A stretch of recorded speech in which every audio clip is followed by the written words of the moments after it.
As far back as 1848, economist Mr. John Stuart Mill said diversity is the primary source of progress.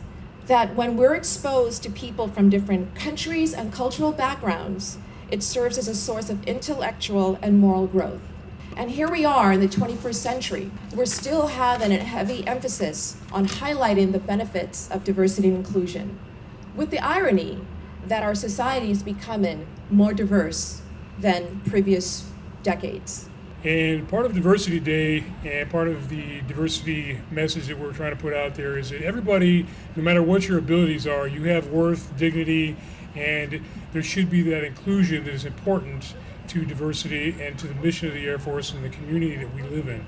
And part of that is what Cap Portillo has done for the Air Force over the almost 20 years that she's active duty.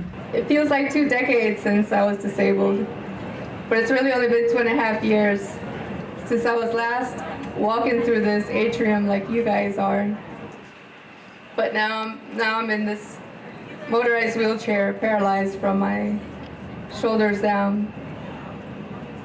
So it begs the question, have you thought about what would be of you or a family member of yours should you become severely disabled? Are you doing what it takes right now to make those special connections with the people around you so that they will be there for you in the end when you really need them?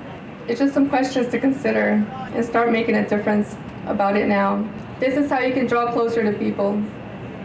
Number 1, take interest in other people's interests. It's easy to ask a coworker, how was your weekend? How was the football game? Ask them, how's your wife?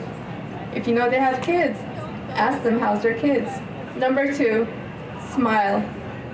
There's nothing more welcoming and letting people know that you're accepted than a smile. The 3rd principle, listen more frequently. All people want is to be heard and cared for and listened to. Number 4, reign with names. Being prior enlisted, I can tell you, a sure way we knew we had a great commander was if he knew our name, if he knew our spouse's name, and if he knew our children's name. Your name, in addition to life, is the single most important name in this world.